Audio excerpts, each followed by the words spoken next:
When looking at the many summons that have been introduced over the years, Leviathan stands as one of the most interesting.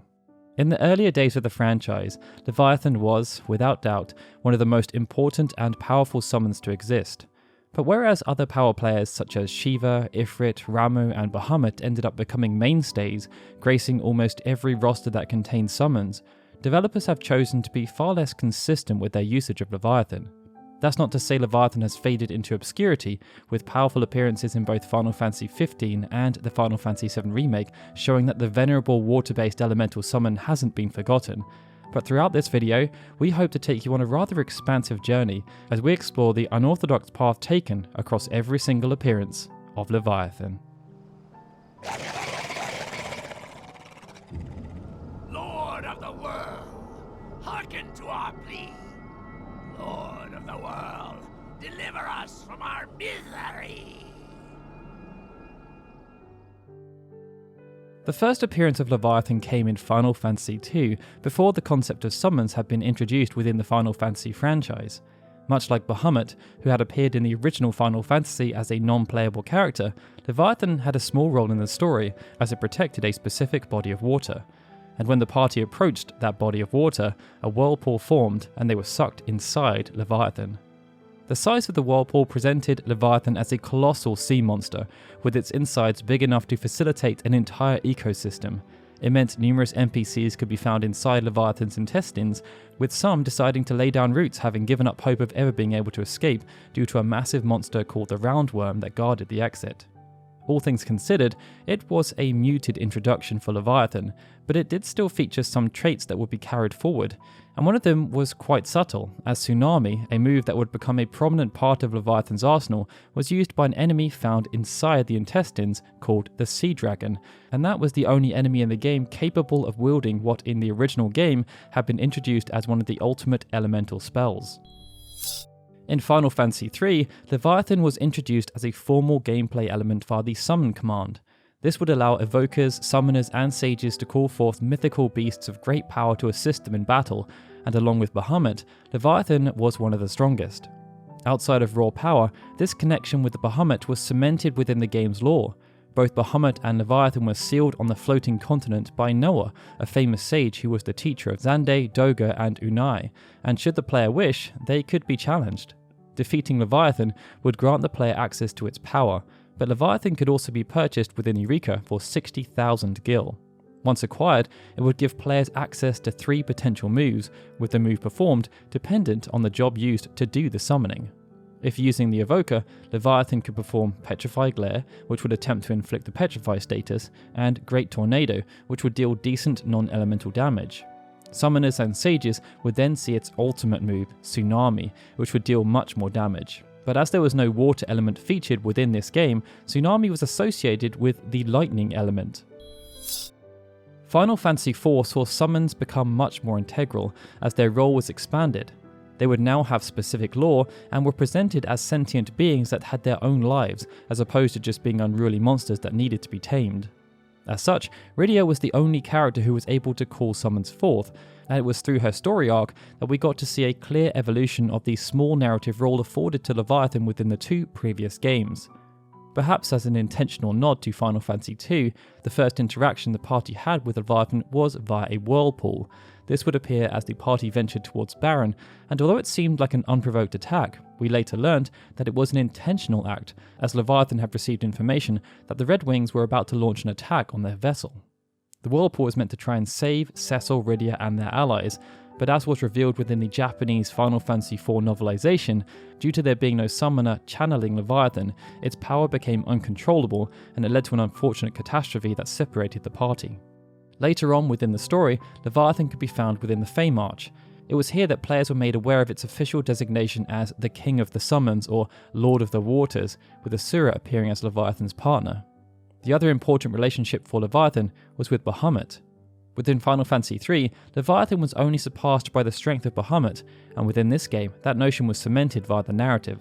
Bahamut was granted the title of God of the Summons, and it was only through defeating Leviathan that access to Bahamut would be granted. Defeating Leviathan would also be the only way for Rydia to gain access to its power, and when called upon, it would use Tsunami to deal significant non-elemental damage to all enemies. Leviathan would then appear throughout the expanded Final Fantasy IV universe, and alongside being summonable in both Interlude and the After Years, it also had a small narrative role to play. However, access wasn't given freely, with Leviathan only available during the conclusion of Interlude, and it could only be acquired in the After Years if Rydia was in the party when it was fought as an optional boss. Otherwise, Leviathan would end up being defeated. In Final Fantasy V, Leviathan retained its prominent status within the roster of available summons, and its role within the narrative, although diminished, was still respectful. Leviathan was tasked with protecting the tablet housed within Istory Falls and ensuring it did not fall into the wrong hands. When the possibility of this scenario arising happened, Leviathan intervened to protect the tablet, but also the party, and this paralleled what had been seen within Final Fantasy IV, albeit on a smaller scale. After this event, the player could then choose to square off against Leviathan in an optional fight, and only if they were successful would they be granted access to its power. That power would manifest through its move, Tsunami, which was now associated with the water element. Despite the volume of summons having a significant increase in Final Fantasy VI, Leviathan was excluded from the roster, and when it returned in Final Fantasy VII, its stature had been diminished, at least when looking at things from a gameplay perspective. Leviathan could now be wielded by any member of the party, with no narrative or job requirements prohibiting its use, and when summoned, it would perform Tidal Wave, an alternative name for Tsunami, which retained its water element. But much like Bahamut, Leviathan was relegated to being a mid-tier summon, superseded by a bunch of summons that had either just been introduced in Final Fantasy VI, or were original creations for Final Fantasy VII. However, there was one interesting evolution, as perhaps because of the introduction of the Bahamut variant, Leviathan was granted more raw power than the standard version of Bahamut. Despite this reduction in gameplay importance, unlike many of the other summons, Leviathan was given a role within the story. It would see Leviathan act as the protector of Wutai, and after completing the pagoda, Goda would grant Yuffie access to Leviathan's power as a reward. Leviathan would then appear in Before Crisis as a summonable entity, but in Crisis Core there was only an illusion present via a statue that could be found in Fort Tamblin. Leviathan next appeared in Final Fantasy Tactics, and it could be called forth by those who adopted the Summoner job. Aligned with the water element, Leviathan could be learnt by spending JP or by observing another summoner using the summon in combat. But even though Tsunami was still a powerful move, much as had been the case in Final Fantasy VII, Leviathan was no longer top tier, sitting below the likes of Zodiac, Cyclops and Bahamut. Perhaps the most interesting aspect of Leviathan in Tactics was that it had a dual purpose, as unlike many of the other summons, it was not only associated with summoners, but was also a member of the Lucavi. 7 of the 12 demons were revealed as part of natural progression, but we also learned that Leviathan was the Lucavi associated with the Pisces zodiac sign. In Chocobo's Mystery Dungeon, Leviathan could be called forth using a magic stone. Upon doing so, Leviathan would perform Tsunami, which despite being strong was only mid-tier, placing it alongside Odin and Bahamut, and well below Typhoon, and a new summon called Falak.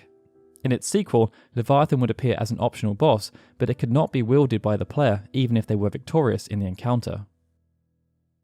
Final Fantasy VIII had a strong focus on summons. They were known as Guardian Forces, and outside of having a strong connection with some of the game's wider narrative themes, they were also woven into the junctioning system. Leviathan could be acquired partway through the game if the player knew to draw it from Norg, but if they missed that opportunity, they would have to wait until the final dungeon where it could be drawn from Trauma. Any of the party members could be assigned to Leviathan, but outside of Adia, Rinoa had the highest compatibility, perhaps a nod to her unique ability to summon Leviathan in the Final Fantasy VIII demo. And when summoned, Leviathan would use Tsunami, a water-based move. In terms of raw power, Leviathan was again mid-tier, but unlike previous games, this was compensated for by the ability for Tsunami to eject smaller enemies from the battlefield, elevating its utility above similar summons. In Final Fantasy IX, summons were referred to as Eidolons, and they were positioned as beings of immense power that were manifestations of the crystal. Leviathan was associated with the Gaian crystal, called forth as a protector many centuries before the main events of Final Fantasy IX took place. It's unknown if Leviathan protected anything specific or was more acting as a guardian for the crystal itself, but we did get to see an interesting deviation, as this representation was the first time Leviathan was presented as a female, as she was the queen of the oceans, as opposed to the king. Within the present day, Garnet attempted to wield the immense power of Leviathan in defense of her mother, but decided against it after realizing that such an action would not lead to the desired outcome. After this sequence, Leviathan would appear as an exclusive water elemental summon for Garnet, and although it wasn't top tier, which was reserved for Arc, Leviathan still packed a punch, and its damage output could be increased based on the number of stocked aquamarines. Leviathan skipped Final Fantasy X, which is bizarre considering the heavy focus on water, and it was perhaps because the developers felt it would be too difficult to implement. But in Final Fantasy XI, Leviathan returned, and it was designated as one of the 8 sleeping gods representing the water element. Leviathan was granted this status after the goddess Altana witnessed a truly noble act. Having been attacked by the foolhardy upstart of a naval general, Leviathan defended itself. Ship upon ship was sunk, but as the battle concluded, Leviathan was dealt what was thought to be a fatal blow. At this point, Vedel, the actual commander of the naval fleet, sought forgiveness for the rash actions of his subordinate and leapt at the giant sea serpent, an act that ultimately led to his death. Vedel's subordinate fled, claiming that he had slain Leviathan, but to make sure this treachery was revealed, Leviathan swam all the way to shore before itself dying, so that it could be seen by the townsfolk that the sword lodged in its head was not that of the subordinate. It was a very noble deed on both accounts, and Altana was so impressed that she elevated Leviathan to the status of sleeping god, which was slightly higher than Bahamut, who was a terrestrial avatar. Vedel, for his part in this tale, was then made the brightest star within the Leviathan constellation. Within the gameplay, the power of Leviathan could be wielded by summoners if they were to overcome the Trial of the Water quest, but unlike most of the previous games, where Leviathan only ever had one move, due to the ability for Leviathan to appear alongside the party, its moveset saw considerable expansion. Its astral flow was Tidal Wave, an equivalent to Tsunami, but alongside this were a whole host of other moves including Barracuda Dive, Tail Whip, Spinning Dive, and Grand Fall. These were then complemented by defensive moves such as Spring Water, Tidal Roar, and Soothing Current. From this point on, it meant future developers would have numerous elements they could call on should they wish to include Leviathan, and it was perhaps because of this slight elevation that when Final Fantasy VI Advance was released, Leviathan had been inserted into the story after being excluded from the original version. Due to its power, Leviathan was captured by the Gestalian Empire when they raided the Esper world. It was studied in a laboratory for 16 years, but after escaping, it sought revenge by terrorizing waters between Nikke and South Figaro. It was here that Leviathan could be encountered, and upon its defeat, its magicite could be obtained. However, despite its inclusion, Leviathan was not that useful compared to existing Espers, and it could only teach one spell, Flood. Leviathan next appeared in Final Fantasy XII Revenant Wings, and its inclusion was quite interesting on multiple levels. We had noted earlier that when Tactics released, Leviathan was named as one of the 12 Lucavi, yet when Final Fantasy XII released, despite the Espers taking direct inspiration from the Lucavi, Leviathan was replaced by Mateus, a totemer introduced in Final Fantasy Tactics Advance who was meant to pay homage to Emperor Mateus. It's never been revealed as to why Leviathan was replaced, but one logical conclusion is that the developers wanted to avoid queries around why none of the other venerable summons featured as Espers in Final Fantasy XII. In Revenant Wings, both Leviathan and Mateus appeared as summonable beings. Each was ranked as a level 3 water Esper, with Leviathan acting as the strongest melee-based Esper associated with the element. After being purchased from the Ring of Pacts, players would bear witness to a Leviathan that was fresh-faced, but also had some nice odes to the past. Up until this point, Leviathan had always visually been represented as a sea serpent that more often than not had a blue, green, or purple skin colouring. In Revenant Wings, this colour palette was modified in a significant manner, and to further this, Leviathan was even made into a biped with 2 prominent legs and arms. In terms of moves, Leviathan had access to Tidal Wave, and it brought back Barracuda Dive from Final Fantasy XI to deal physical damage. With Dissidia serving as a tribute game, Leviathan was selected as one of the many summons to feature, and as there were 2 methods of summoning, 2 variants of Leviathan featured. However, neither were new, with one referencing Final Fantasy V and the other referencing Final Fantasy VIII. This implementation was then carried forward for Duodecim, which was released a few years later. When Leviathan next appeared in Final Fantasy The Four Heroes of Light, the trend of attempting to reinvent the venerable summon continued, as this time, even though it was still a sea creature, it now had multiple heads. Outside of this, however, the appearance was quite muted, as Leviathan could only be fought as a minor antagonist and could never be acquired by the party. This version of Leviathan then appeared in various installments of the Bravely franchise, but its implementation was much the same. In Final Fantasy XIII, Leviathan took a considerable backseat. It did not feature within the main roster of Eidolons, nor was it a fal'Cie that was front and centre. Instead, Leviathan was relegated to a supporting role as the fal'Cie that was responsible for water purification. Based on the concept art though, it's been suggested that there were plans for Leviathan to feature in a similar manner to the Nautilus, but they were ultimately shelved. In Final Fantasy Dimensions, the role of Leviathan reverted back to the more traditional days of the franchise. It saw the Venerable Summon only accessible by summoners or those who had the summon ability equipped, and it was classified as a level 5 summon. This positioned it as high mid-tier, as it was stronger than Odin, but weaker than Alexander, and much weaker than the level 7 summon, Bahamut. When called, Leviathan would perform Tidal Wave, its tsunami equivalent attack that dealt water damage to all enemies. In Type 0, the role of Leviathan was thematically similar to what was seen within Final Fantasy XIII, as it was important within the context of the game's lore, but wasn't present in an active capacity. It saw Leviathan positioned as one of the 4 known Verboten Eidolons, along with Alexander, Ramuh, and Knights of the Round, and it was summoned during the Great Orient's War of 357. But such was its power, which required legions of soldiers to sacrifice their own lives, that such Eidolons were seldom used, and Alexander was the only Verboten Eidolon to play an active role.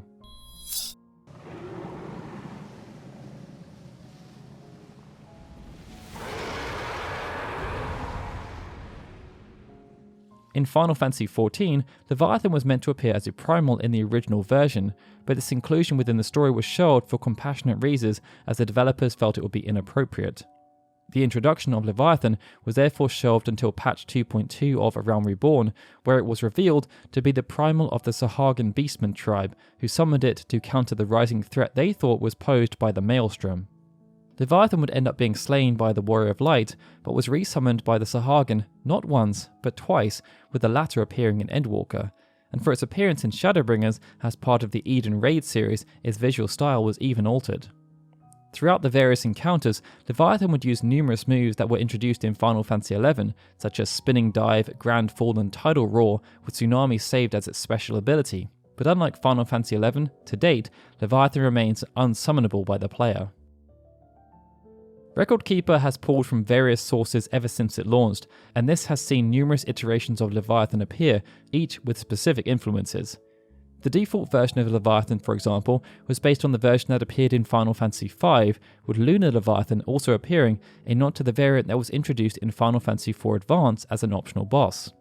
Record Keeper has also featured character-specific versions of Leviathan who have appeared in relation to Garnet and Rydia, as well as Yuffie. Due to its focus around highlighting venerable summons, it was no surprise to see Leviathan appear as one of the many bosses that could be faced in Final Fantasy Explorers, and after it was slain, the player will be able to wield the power of Leviathan through the Trance Surge mechanic, as long as they had the correct Magicite equipped. The next appearance of Leviathan was in Final Fantasy II, a game that made wholesale changes, no doubt as a way of differentiating it from the original game. This affected almost every aspect, and it saw some interesting tweaks made to the role of Leviathan. The Venerable Summon would be encountered numerous times as a story boss, and it could be obtained through conventional means as well as the game's shop.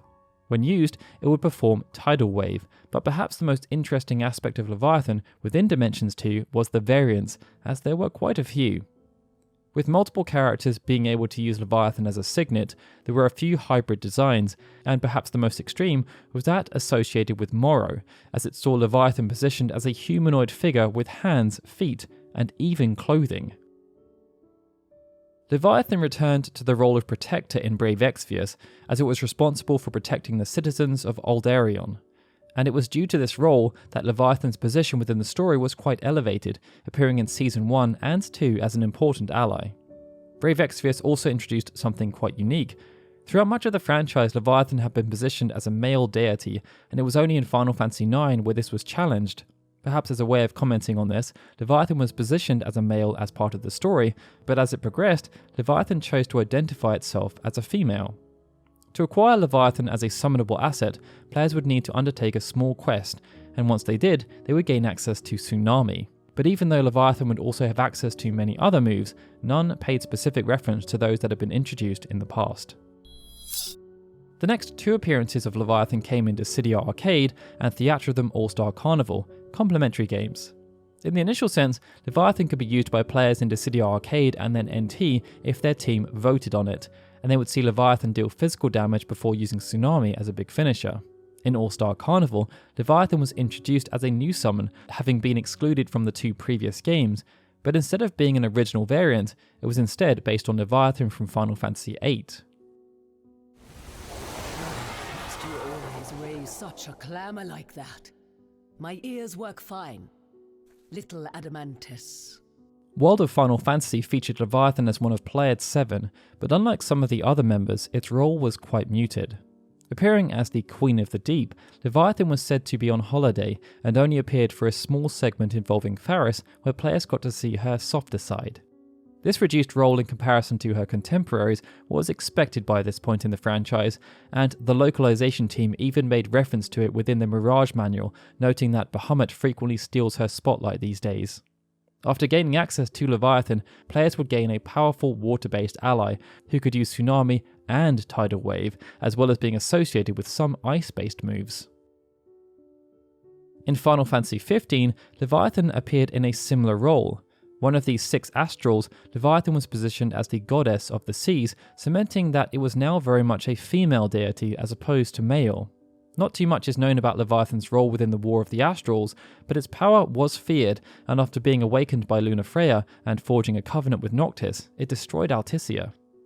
After the covenant was formed, Leviathan could come to aid Noctis in battle, but due to the requirement of Noctis needing to be in danger and them needing to be near a body of water, the chances of Leviathan being called upon instead of Titan, Ramuh or Shiva were quite small.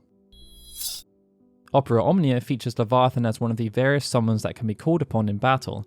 It offers numerous passive benefits, and its Tsunami attack deals considerable water-based brave damage, as well as giving the party an additional 6 turns. And its application was similar in War of the Visions, as even though it has considerable strength, albeit still lower than Bahamut, there was nothing inherently unique about Leviathan outside of its water elemental status.